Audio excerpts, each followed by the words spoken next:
Por que é interessante trazer o Foucault para essa discussão?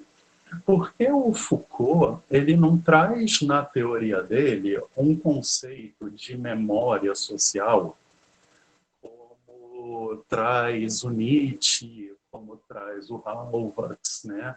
Mas ele é um autor do qual a gente pode depreender da obra dele o conceito de memória social. E ele ajuda muito a gente a pensar em como uma memória social pode se constituir, como a gente pode empreender determinadas formas de resistência, né, à sociedade que a gente vive, e como a gente pode produzir algo a partir das nossas vivências em sociedade, tá? A proposta, então, da aula de hoje é tentar depreender o conceito de memória social da obra do Foucault, basicamente a partir de um conceito central da obra dele, que é o conceito de microfísica do poder. Tá? Esse conceito de microfísica do poder está aqui nesse livro clássico, né? Editado pelo um livro organizado e editado pelo Roberto Machado, um grande professor de Foucault, a partir de algumas palestras que ele deu, algumas delas inclusive no Brasil, tá? E eu recomendei como leitura o primeiro texto desse livro. Ele não é exatamente um livro, ele é um conjunto de palestras, né? E eu recomendei como leitura a primeira dessas palestras, que se chama Verdade e Poder, que sintetiza um pouco das ideias que vão ser apresentadas na aula de hoje. Tá? Bom, primeiro de tudo, para a gente tentar ver como é que esse conceito de memória social se articula com o pensamento Foucaultiano, primeiro de tudo a gente vai ter que circunscrever esse conceito de microfísica de poderes dentro do pensamento Foucaultiano. Tá? O pensamento do Foucault, ele dá uma certa guinada por volta de 1974, 75, 76, meados dos anos 70, guinada essa justamente que faz entrar em cena esse conceito. Tá? O Foucault até então já tinha escrito grandes obras, A História da Loucura, que ele inclusive antes de morrer disse que é a primeira e a preferida dele, né? As Palavras e as Coisas, que é um livro de leitura muito densa, tá? O Nascimento da Clínica. Tá? E esse conceito de microfísica de poder, quando entra em cena, ele traz junto dele os meus dois preferidos do Foucault. Os meus dois livros preferidos do Foucault, o primeiro se chama Vigiar e Punir, e o segundo se chama História da Sexualidade, volume A Vontade de Saber. E todo o meu projeto de pesquisa na memória social é basicamente centrado nesses capítulos da microfísica do poder, no Vigiar e Punir, e também no primeiro volume da História da Sexualidade.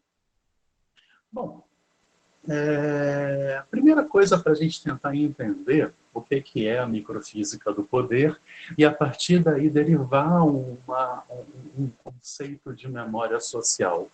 A primeira coisa que a gente tem que tentar aprender é a proposta metodológica de pesquisa do Foucault. Foucault é filho de Nietzsche, certo? E ele lançou como base para a pesquisa teórica dele uma metodologia que ele chama de genealogia. A pesquisa do Foucault é uma pesquisa genealógica.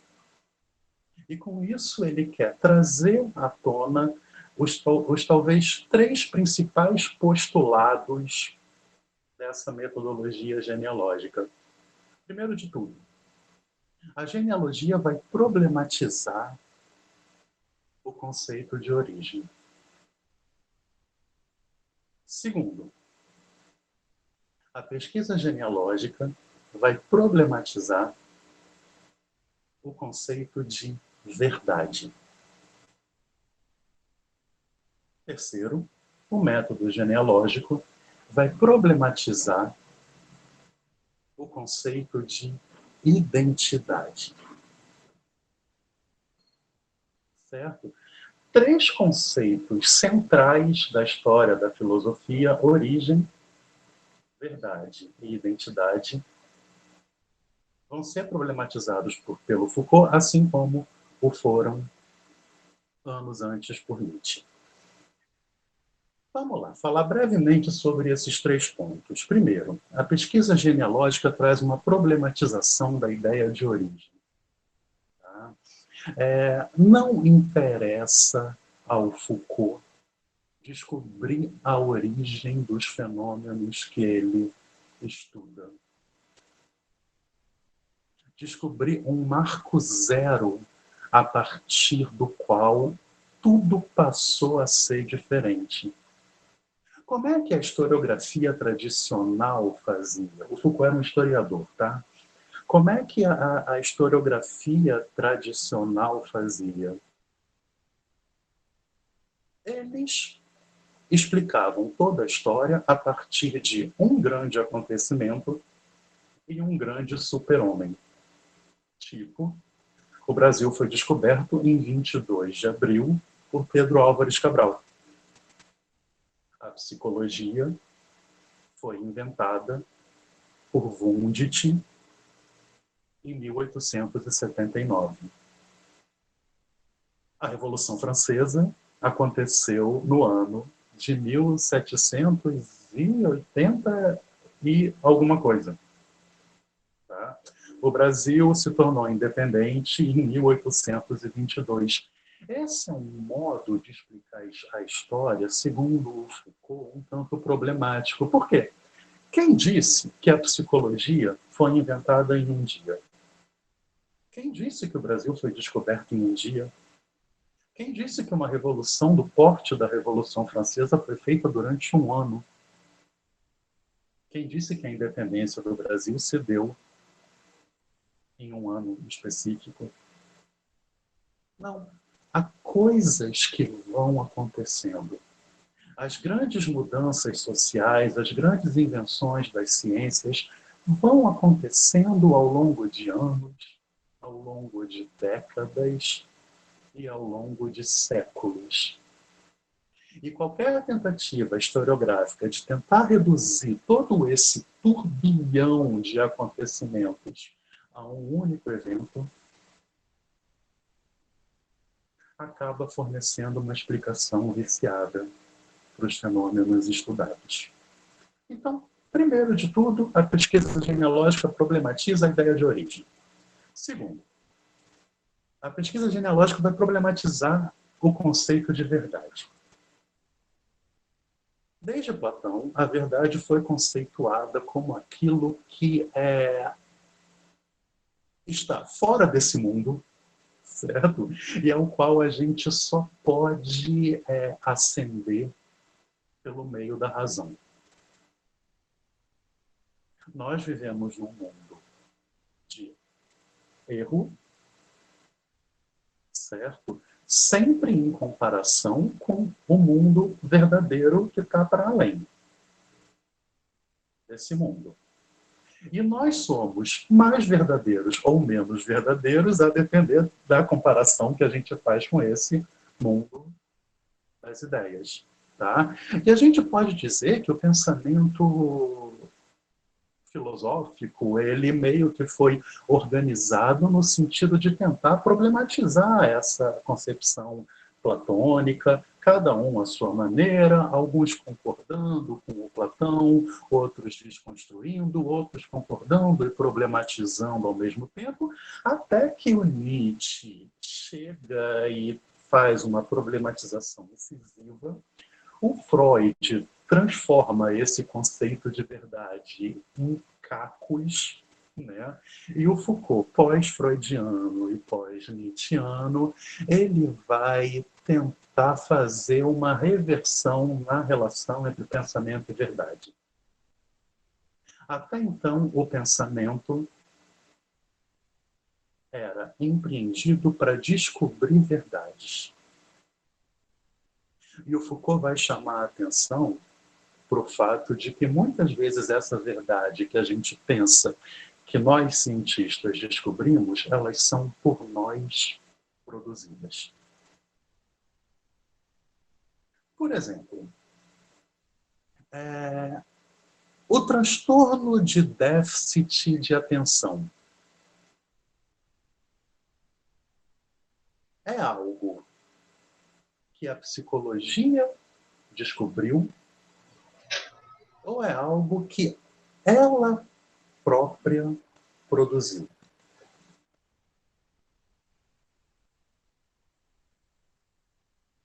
Tá? A concepção de que as mulheres são relegadas ao lar, não podem trabalhar, é algo que corresponde a uma verdade relacionado à mulher, ou é algo que as próprias ciências psicológicas e sociais produziram?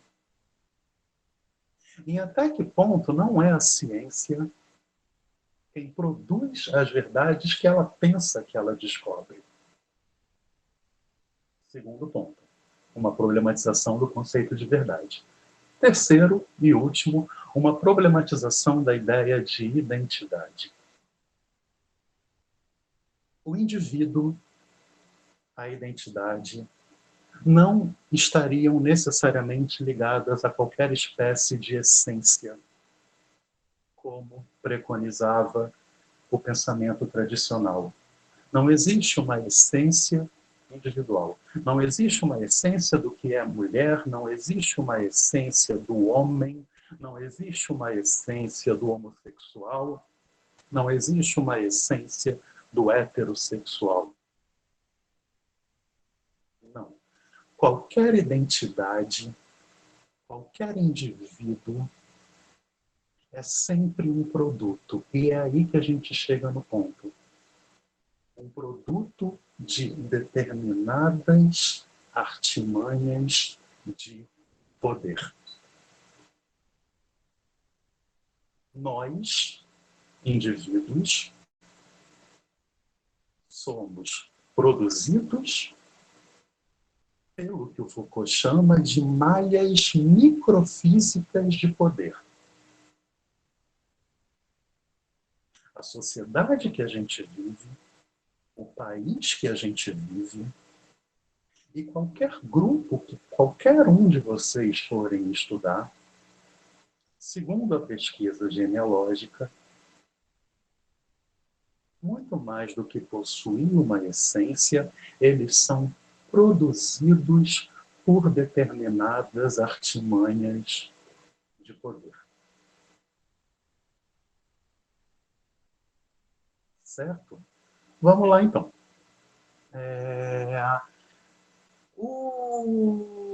O Descartes falou, penso, logo sou. O Freud falou que todo sonho é a realização de desejo inconsciente. Né? Todo grande pensador tem uma grande ideia central à obra dele. Né? A ideia central da obra do Foucault é essa. O poder não é repressor. O poder é produtor. Tá? É esse o núcleo, é esse o centro da obra do Foucault. A gente está acostumado a pensar, principalmente a partir de um viés marxista, que o poder é repressor. E o Foucault vai entrar justamente discutindo com determinados autores marxistas para tentar dizer que o poder ele não é repressor. O poder não reprime ninguém. Pelo contrário, o poder produz. Em alguns textos ele vai ser categórico, falando que o poder não é repressor, que o poder é produtor. Em outros textos ele vai relativizar isso um pouco para dizer que o poder não é apenas repressor. O poder é repressor também, mas que ele é principalmente produtor. O poder produz. O poder produz indivíduos, o poder produz grupos sociais. Tá? Qual é essa ideia que o Foucault quer problematizar de que o poder é repressor? Foucault é dos anos 60, tá? Foucault viveu 68 em Paris, né? E ele ouvia esses discursos de que o poder ele é basicamente repressor e de que deveria haver uma resistência contra essa repressão. Essa ideia de que o poder é repressor é uma ideia que circunscreve o poder como se exercendo unicamente de cima para baixo. Tipo, o Estado detém o poder e reprime a população.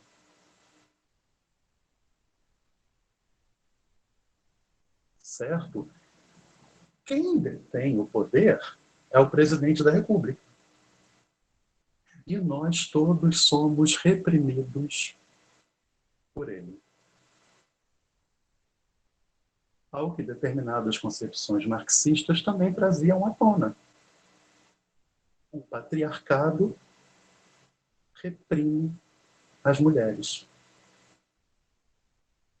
Uma norma heterossexual reprime a homossexualidade. É assim que se pensava na época, é assim que a gente costuma pensar de um modo meio automático e naturalizado até hoje em dia, e é esse tipo de pensamento que o Foucault quer desconstruir. Muito mais interessante para o Foucault do que pensar que o poder emana de cima para baixo reprimindo, é pensar que o poder emana em todas as direções possíveis. De cima para baixo, ok. É inegável que o Estado tem um poder. Mas ele também se exerce de baixo para cima. Ele também se exerce para os lados, em diagonais. O poder é algo que forma uma trama, a moda de uma trama neuronal, tá? Labirintítica, embaralhada, se exercendo de qualquer ponto para qualquer ponto. E é a essa trama que ele vai chamar de microfísica de poderes. Para examinar o poder que se faz a nível micro, para além do poder que se faz a nível macro.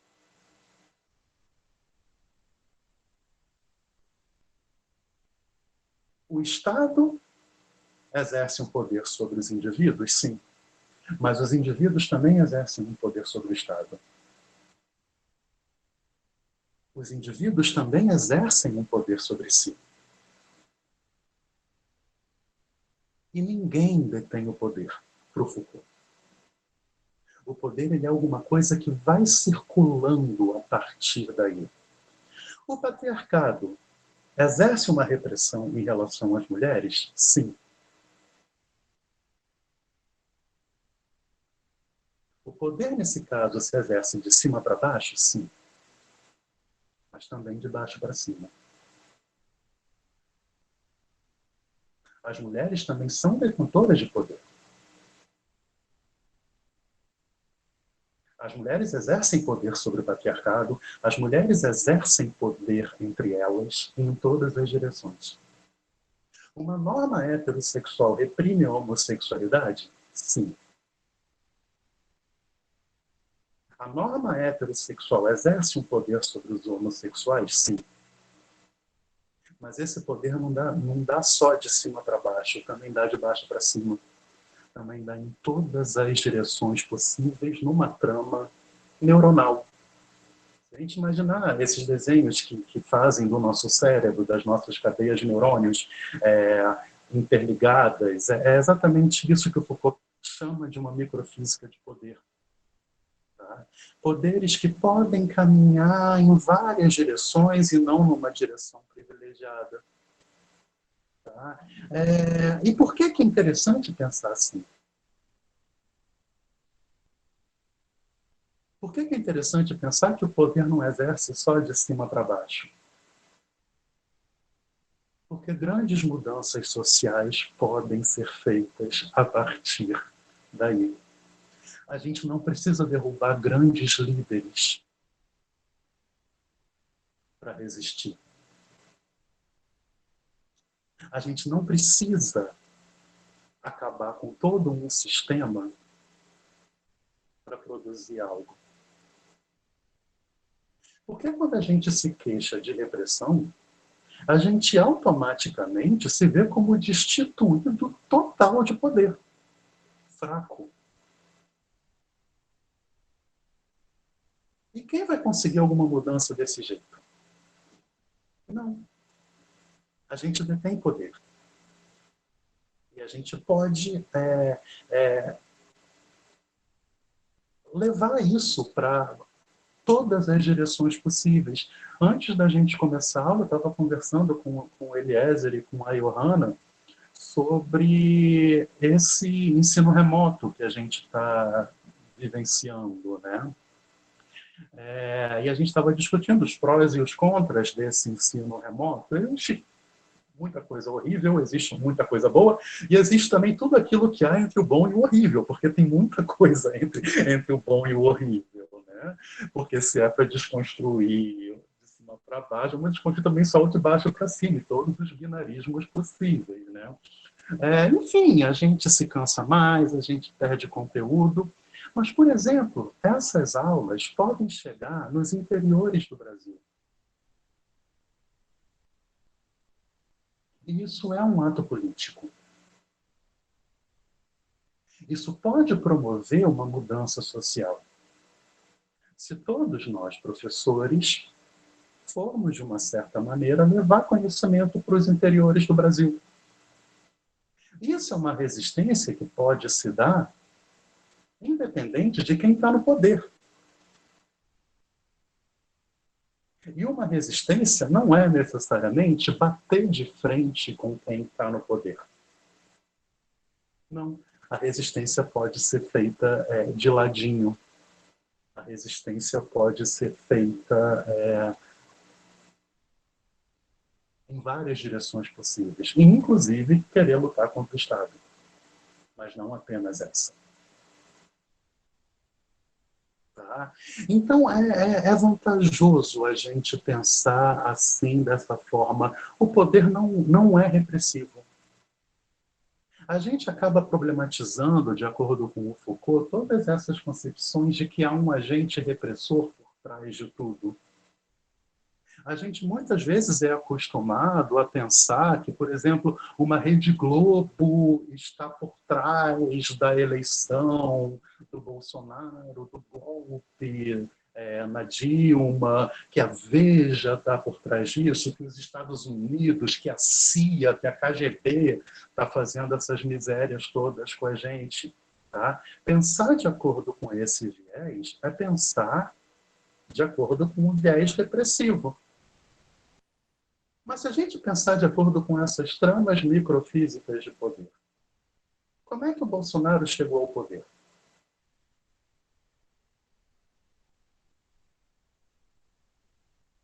O PT não quis salvar o Roberto Jefferson da CPI dos Correios.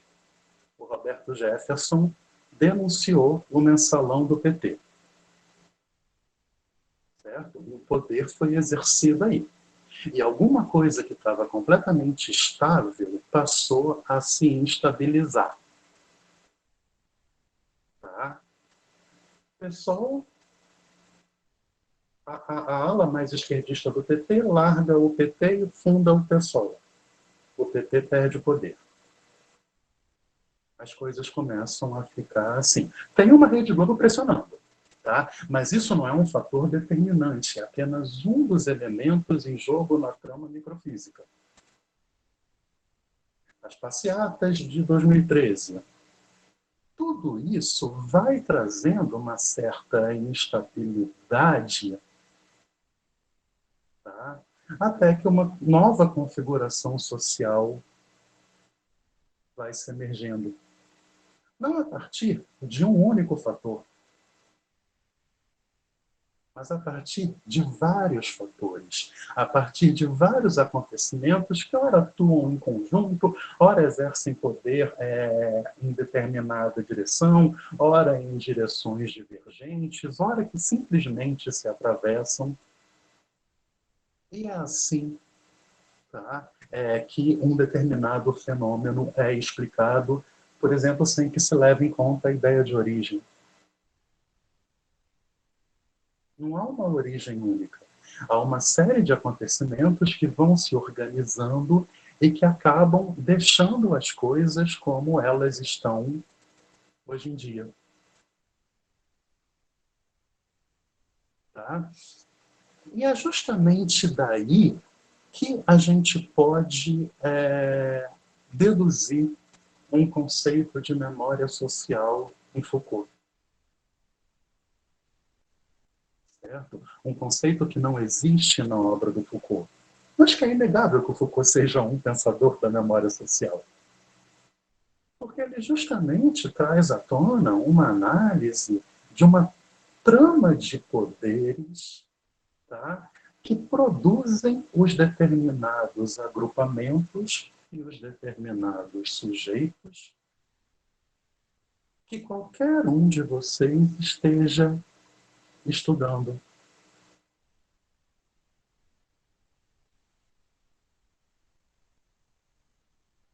Através dessa trama microfísica de poder, a gente pode estudar como, por exemplo, as mulheres se constituem em 2020, 2021 agora. Tá? 2020 foi tão ruim que não sai, né? Não sai da cabeça. Como as mulheres estão em 2021, o que foi acontecendo para que essa identidade fosse produzida desse modo? Como pode haver uma resistência ao que já está instituído? Isso vale para os negros, isso vale para os índios, isso vale para os presidiários, isso vale para os pescadores. Tá? Isso vale para cada agrupamento de pessoas que vocês estão estudando. Como eles vão se constituindo, como eles são produzidos por essa rede de poder, tá?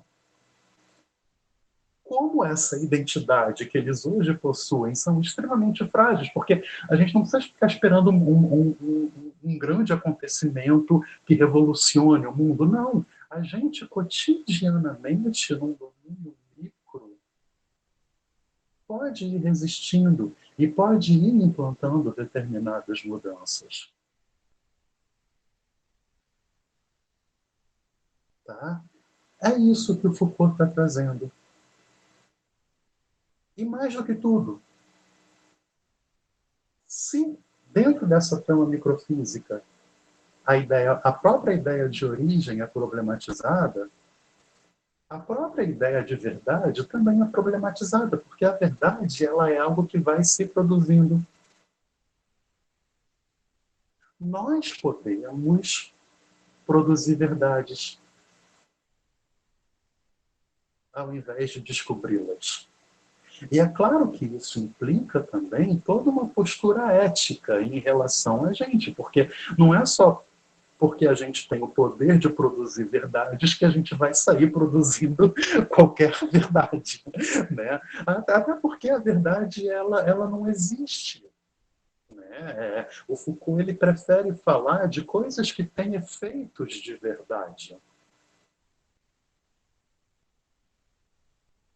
Tá?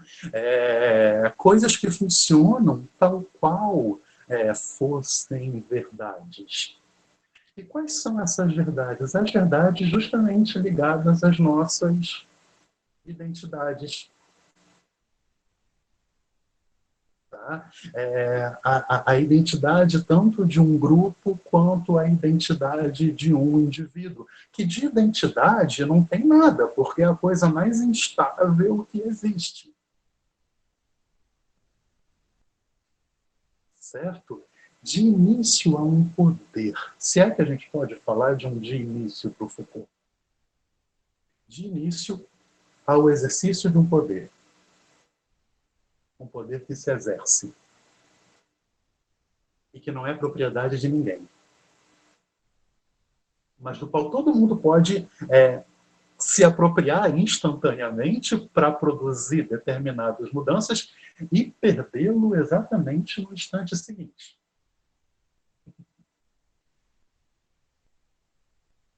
Tá? E é assim que uma memória vai se constituindo. Tá? É a partir daí que determinadas verdades a respeito, sobre a respeito da sociedade que a gente vive vai se produzindo. É a partir daí que determinadas identificações, não mais ligadas a nenhuma essência, tá? Mas determinadas identificações que vocês vão estudando nas pesquisas de vocês vão sendo feitas. Tá? Então, eu acho que daí a gente pode tirar 1 trilhão de ganchos de pesquisa diferente, tá? Porque justamente a proposta do Foucault não é nunca estabilizar essa trama de micropoderes, tá? É sempre levar essa trama de micropoderes até as últimas consequências. E aí entra a função do pesquisador em memória social. O pesquisador em memória social como sendo aquele que vai sempre, mais do que afirmar verdades, produzir questões.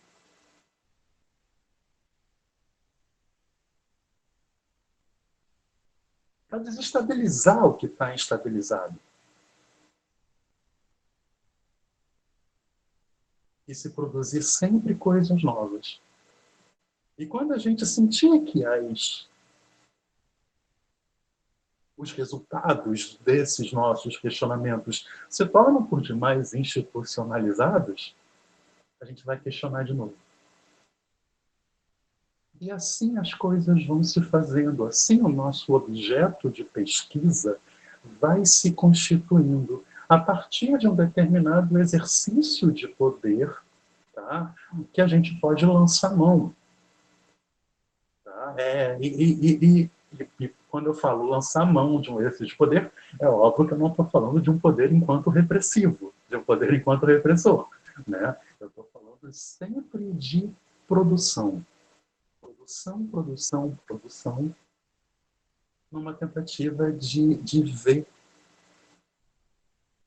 até onde isso vai dar. E coisa que a gente não vai ver. Tá? Porque justamente as mudanças sociais não acontecem em um dia, em um ano, tá? Em 22 de abril de 1500, em 1879, em 1789, não. As mudanças sociais, elas vão acontecendo. Tá? A gente pode, muitas vezes, nem ver. Morrer antes, a gente com certeza morre antes de ver os resultados da nossa luta, porque a luta não é nossa. A gente não é um indivíduo, senhor de si, que tem o poder. Não, a gente é apenas um agente nessa trama microfísica de poder. A gente pode, é tipo aquelas cancelas de rua, a gente pode, por aqui você não entra, por aqui entra. Tá? Deixa eu ver o que eu posso fazer com isso. A gente, no máximo, pode exercer poder.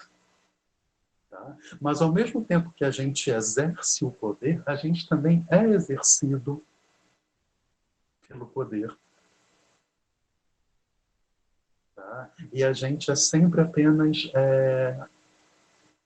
um desses neurôniozinhos, uma dessas sinapses nessa trama complexa de micropoderes. Tá? É isso o que eu tinha para trazer para vocês, né? A gente pode agora passar um pouco para a discussão, porque muito mais importante do que trazer conhecimento é trazer questionamentos, né? E muito mais importante do que eu passar conhecimento a vocês é ver o que vocês conseguem produzir a partir disso que foi pontuado. Tá certo? É isso que eu tinha para fazer. Tá? Ricardo, obrigado. É bom, é muito bom ouvi-lo. E eu fiquei aqui anotando, pelo menos, alguns aspectos dessa sua fala. E gostei muito da sua frase, né? Dizendo, a gente não precisa encontrar um livro do Foucault sobre memória social para ele nos ajudar muito. E quando você nomeou de proposta metodológica que atravessa o trabalho do Foucault, a questão da genealogia, né? E mencionando esses 3 pontos, origem, verdade e identidade. Eu só queria assim, comentar e saber se você concorda comigo, né?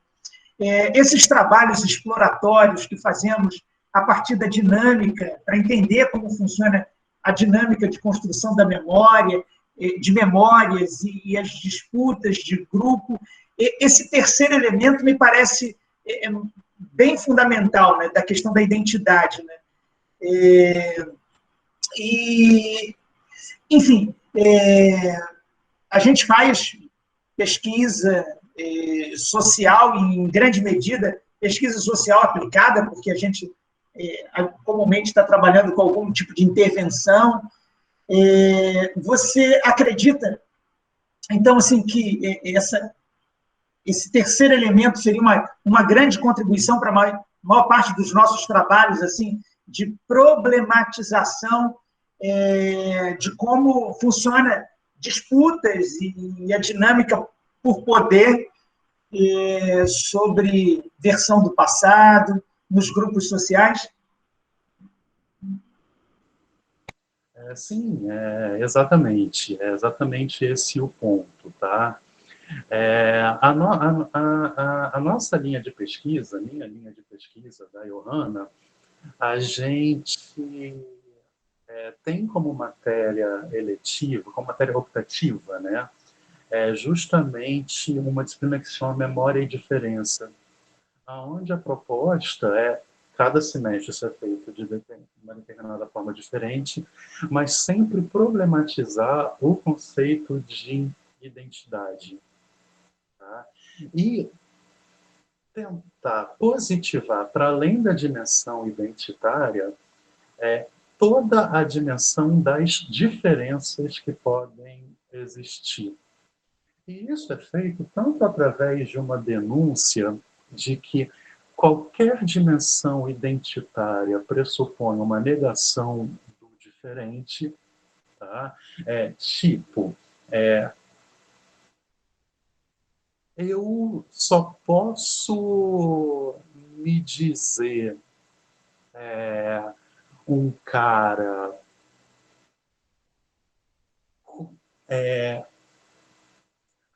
a favor da liberdade máxima se eu negar todo o autoritarismo que eu tenho.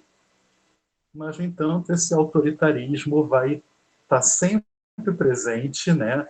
E quando eu estiver discutindo, eu vou estar falando, chega, acabou, sabe? É só alguém tá discordar de mim que todo esse meu autoritarismo pode vir à tona, tá? É uma problematização da identidade pensada a partir do diferente e também a partir do que o Deleuze chama de uma diferença em si mesma, no sentido de que a gente nunca é idêntico ao que a gente era 5 minutos atrás, antes de acontecer alguma coisa. a gente está sempre mudando, a gente está sempre em devir, a gente está sempre se tornando diferentes de nós mesmos, tá? E isso vale para qualquer sujeito, porque no caso dessa disciplina da linha de subjetividade, a gente sempre faz estudos que vinculam sujeito com social, tá? Mas isso também vale para qualquer grupo social que a gente vá estudar. O simples fato de chegar um pesquisador lá dentro, isso já é um acontecimento que pode fazer com que o grupo já não seja mais o grupo que era. Tá? E o grupo que era não é a mesma coisa do grupo que era anteriormente. Tá?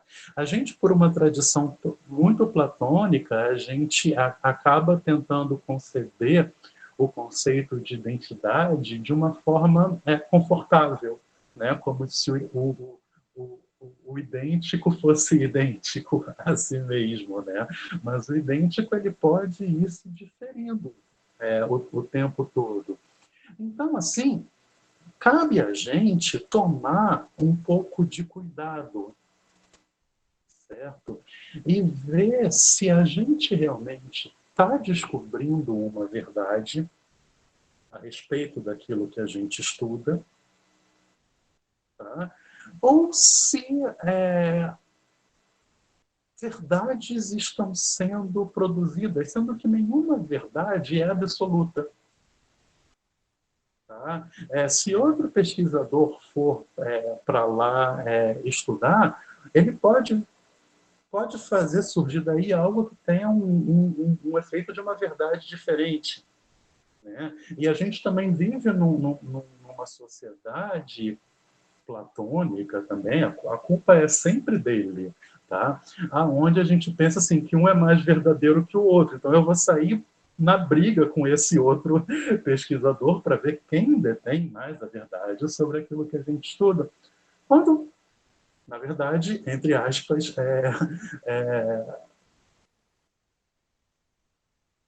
tudo não passa de uma produção. Tá?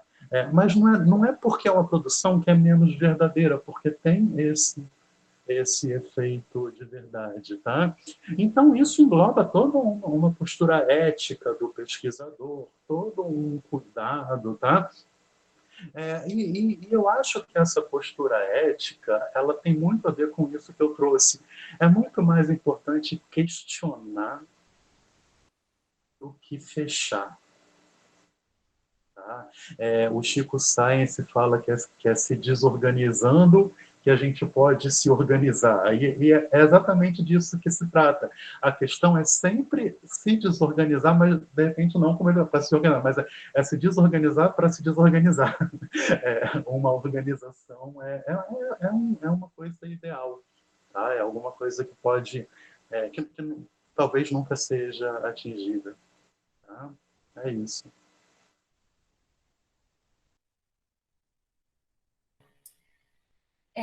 Alguém quer trazer mais alguma questão? Acho que sim, pode falar, Fernanda.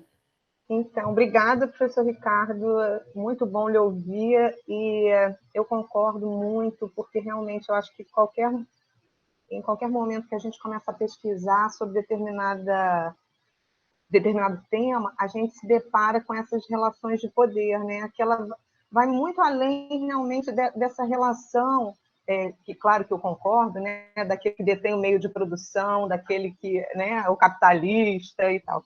Mas vai muito além disso. Eu acho que entre as relações sociais, familiares, né, de trabalho, sempre existem relações de poder, né? E a gente vai exercendo isso diariamente.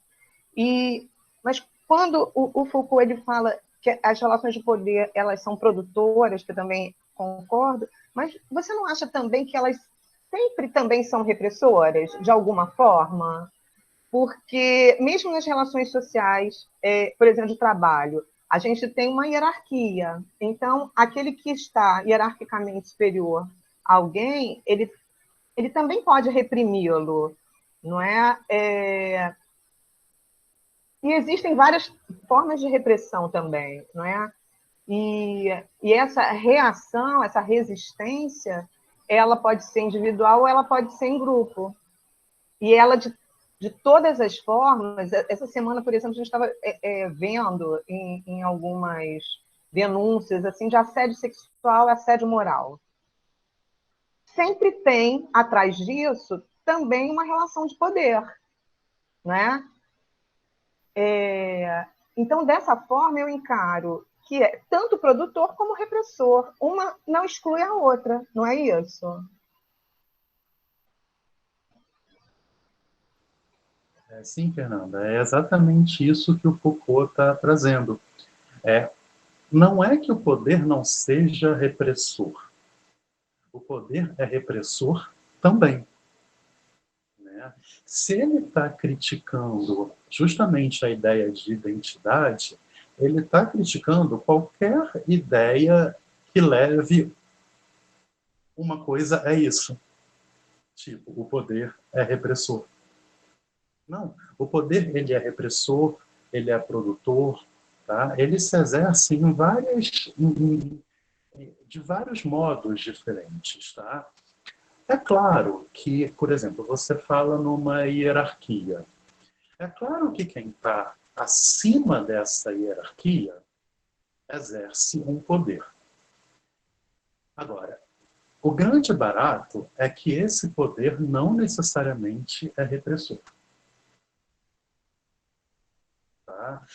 Por exemplo, se eu sou um orientador, eu posso tanto reprimir os meus orientandos, como eu posso levar eles para produzir algo. A questão tá, do uso que a gente faz disso. Tá? Mas é necessário também ir um pouco além, porque essa própria hierarquia ela também é um produto de determinadas relações de poder. Tá? Uma determinada trama microfísica de poder, por exemplo, organizou a universidade dessas formas que está estabilizada. Né? Então, assim, a própria ideia de hierarquia nas organizações, nas instituições, também é um produto, tá, de determinadas artimanhas de poder que se fazem há séculos. E eu, no lugar, Fernanda, de professor, eu posso afirmar, não tem nada mais frágil do que o lugar de professor. Tá? Esse professor repressor, ele muitas vezes só existe também na cabeça do aluno. Tá? A gente, professor, a gente está super inseguro, a gente está tremendo, a gente não sabe nada, mas alguém institui a gente como o detentor do saber. Eu estava comentando com a Johanna, né?